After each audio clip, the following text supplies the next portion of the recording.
Salpet Colorado bagian tekanan dan aliran fluida. Di sini dapat kita lihat bahwa ada 3 kali simulasi. Yang pertama adalah simulasi tekanan, yang kedua adalah simulasi aliran, dan yang ketiga adalah simulasi dari menara air. Yang pertama adalah simulasi tekanan. Dan di sini dapat kita lihat bahwa ada 3 bentuk simulasi. Namun saya akan hanya menggunakan yang pertama karena simulasi yang pertama ini adalah simulasi yang secara umum.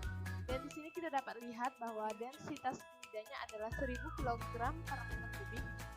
Dan untuk gravitasinya sendiri adalah 9,8 meter per sekon kuadrat. Di sini ada tekanan, penggaris, garis bantu, dan satuan tekanan akan saya ubah menjadi atmosfer karena satuan dari tekanan atmosfer adalah satuan yang paling umum. Dan untuk penggaris dan garis bantunya akan saya gunakan karena akan memudahkan saya untuk mengukur. Mula-mula akan saya kosongkan dulu air di dalam kolam ini. Saya akan menyebutnya ini kolam ya. Setelah kosong, tekanannya akan saya geser untuk melihat tekanan di dalam suatu kolam hampa.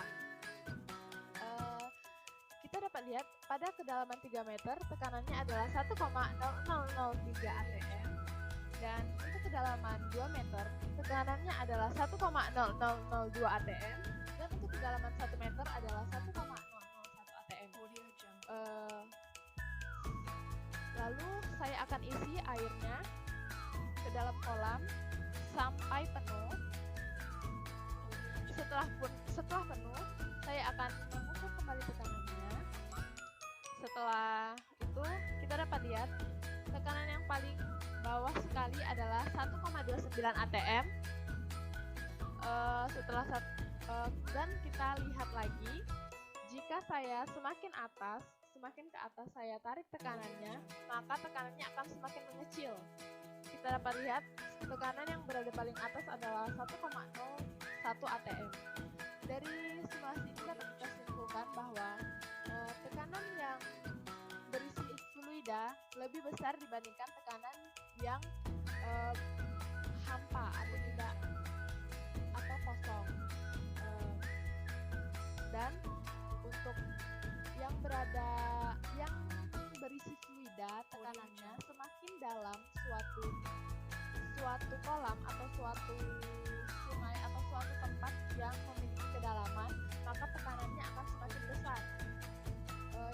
Kita akan lanjut ke simulasi yang kedua. Simulasi yang kedua yaitu aliran.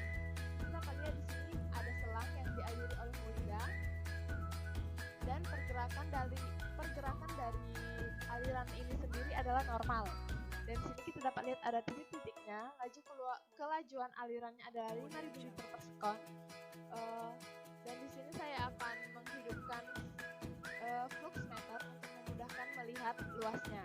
Di sini kita dapat lihat bahwa luasnya adalah 3,1 meter kuadrat, dan kita tarik kecepatannya untuk melihat berapakah kecepatannya, dan kecepatannya adalah 1,6 meter per second. Lalu di sini saya akan mengubah luasnya untuk melihat apakah pengaruh dari luas tersebut terhadap kecepatan.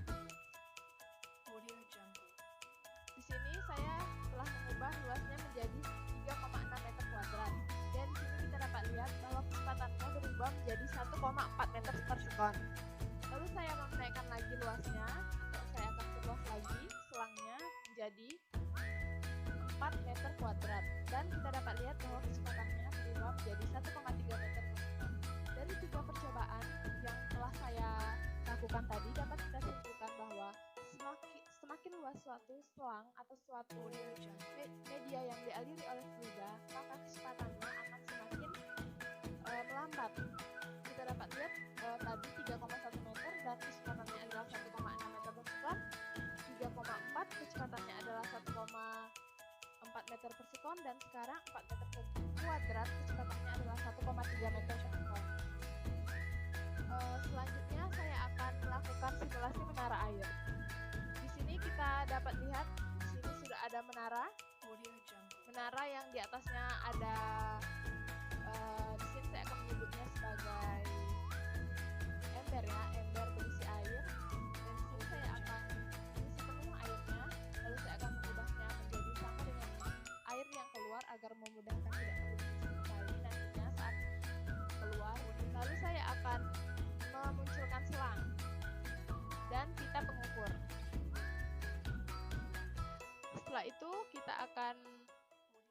desain ini kita akan mengukur berapa tinggi selangnya, dan dari sini kita dapat lihat tinggi selangnya adalah 9,3 cm. Lalu saya akan hidupkan atau saya akan keluarkan air sehingga di sini telah muncul air, dan saya akan lihat berapakah kecepatannya.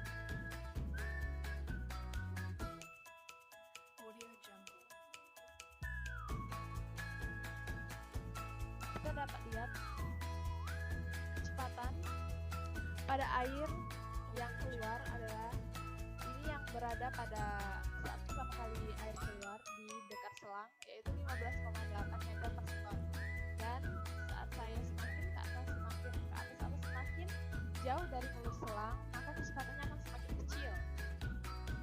Lalu di sini saya akan mengubah ketinggian selang dengan selang menjadi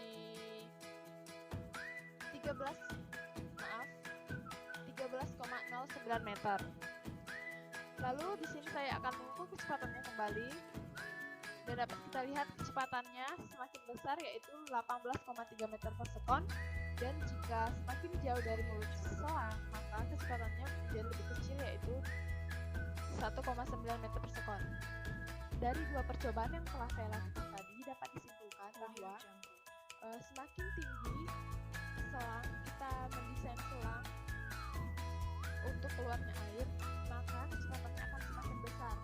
Dan jika dibandingkan antara kecepatan selang saat baru keluar dari mulut selang dan semakin jauh dari mulut selang, maka kecepatan yang baru keluar dari mulut selang akan lebih besar daripada kecepatan yang telah jauh dari mulut selang.